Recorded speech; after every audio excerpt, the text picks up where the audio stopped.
Setelah Nabi Nuh alaihissalam membagi-bagikan tanah kepada masing-masing keturunannya, lalu beliau pun meninggal dunia, maka Ofir bin Sam dipilih oleh Allah karena dianggap sebagai keturunan Nabi Syam alaihissalam yang paling soleh, paling bertakwa kepada Allah di antara keturunan Syam bin Nuh, sehingga keturunan-keturunannya berhak kembali ke Nusantara sebagai generasi pengganti kaum Nabi Nuh.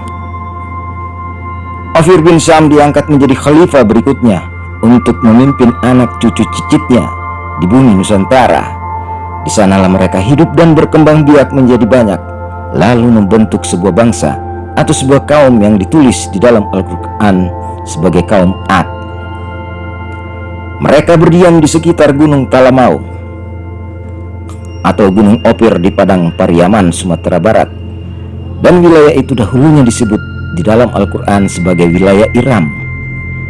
Ketika itu Iram adalah kerajaan yang makmur. Selain itu, kaum Ad juga telah dianugerahkan Allah teknologi arsitektur yang maha hebat.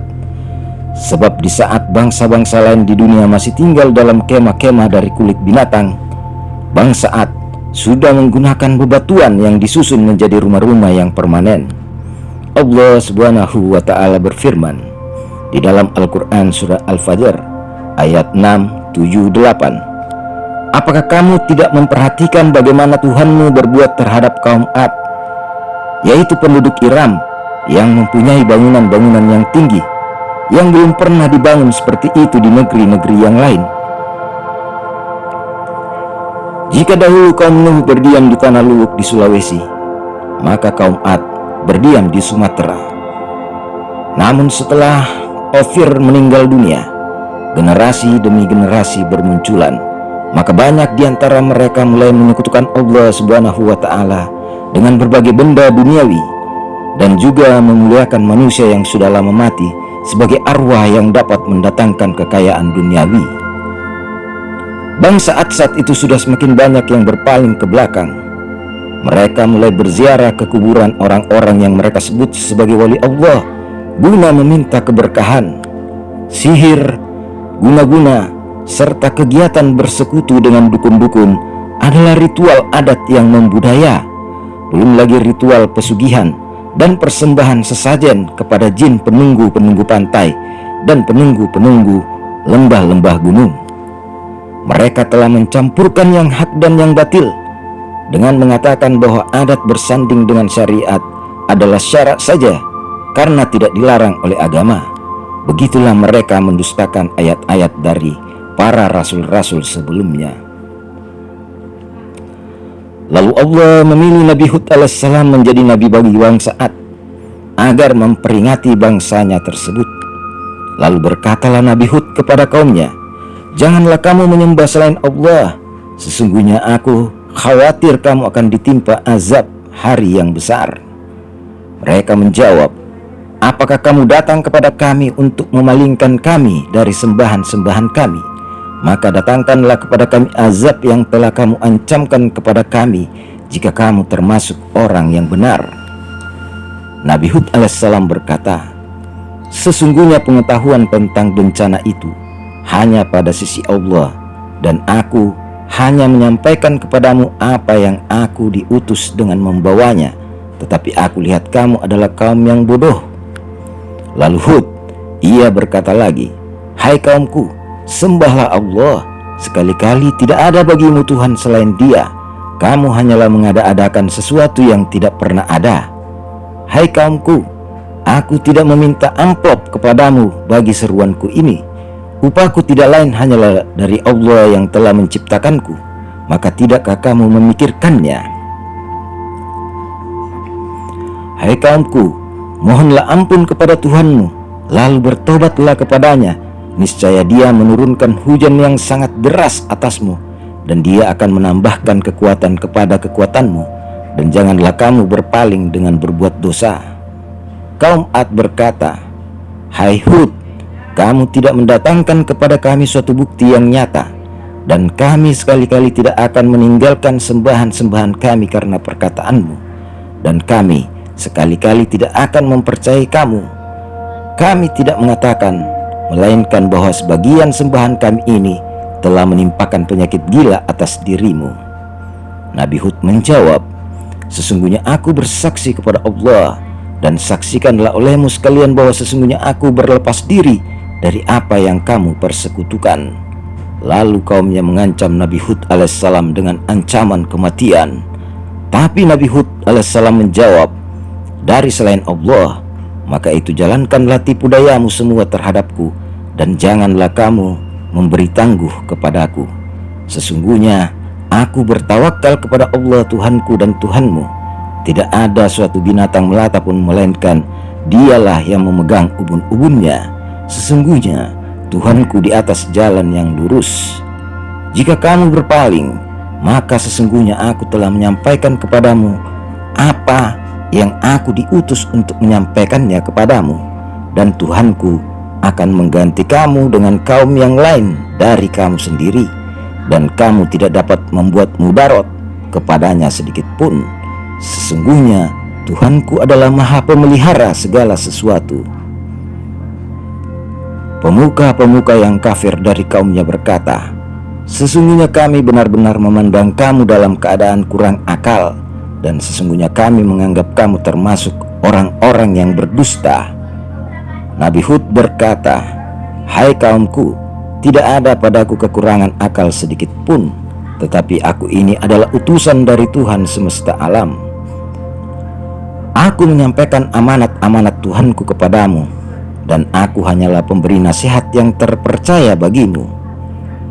Apakah kamu tidak percaya dan heran bahwa datang kepadamu peringatan dari Tuhanmu yang dibawa oleh seorang laki-laki di antaramu untuk memberi peringatan kepadamu?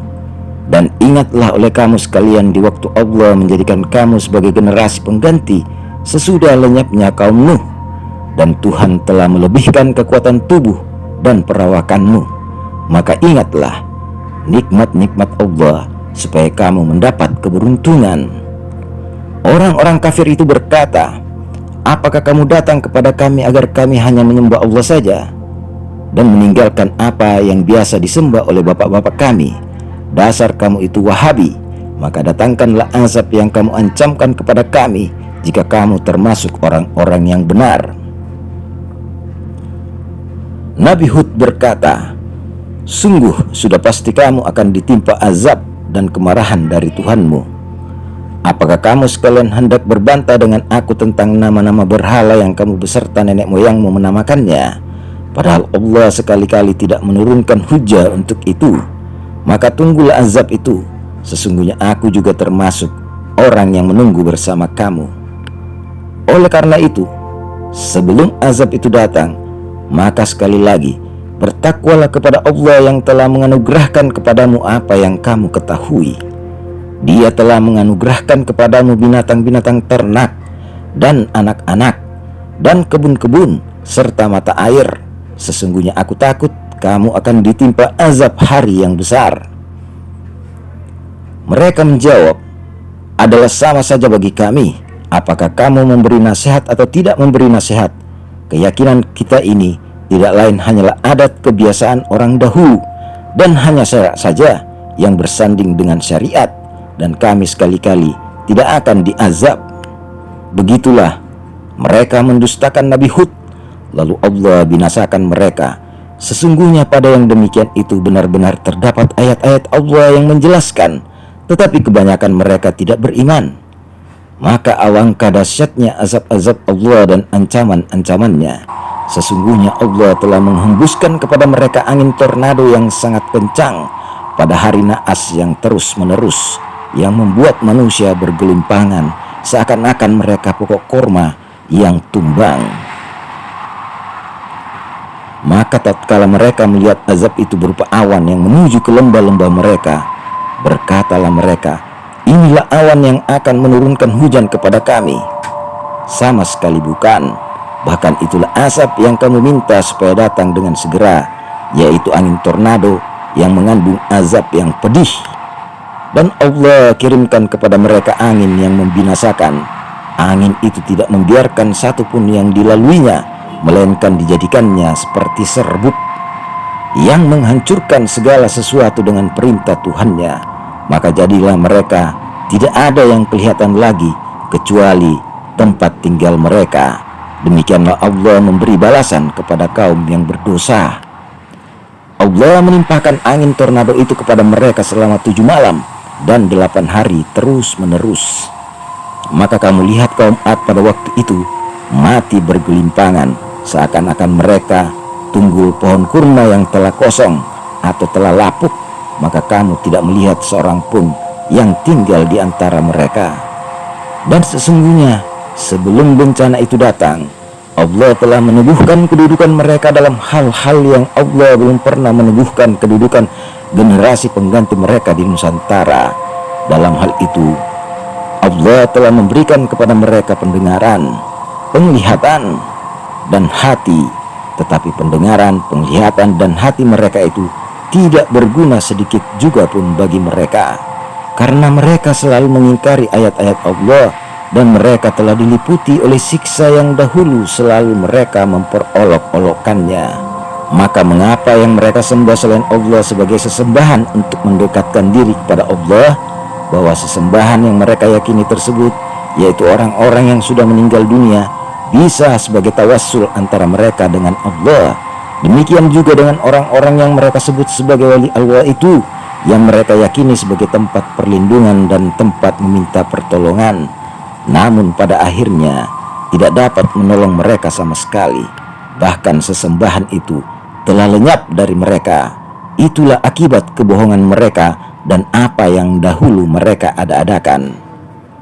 Demikianlah kisah kaum Ad yang mengingkari tanda-tanda kekuasaan Tuhan mereka dan mendurhakai rasul-rasul Allah, dan mereka menuruti perintah semua pemimpin agama atau para dajjal yang sewenang-wenang lagi menentang kebenaran, dan mereka selalu diikuti dengan kutukan di dunia ini, dan begitu pula yang akan terjadi menjelang hari kiamat. Ingatlah, sesungguhnya kaum Ad itu kafir kepada Tuhan mereka.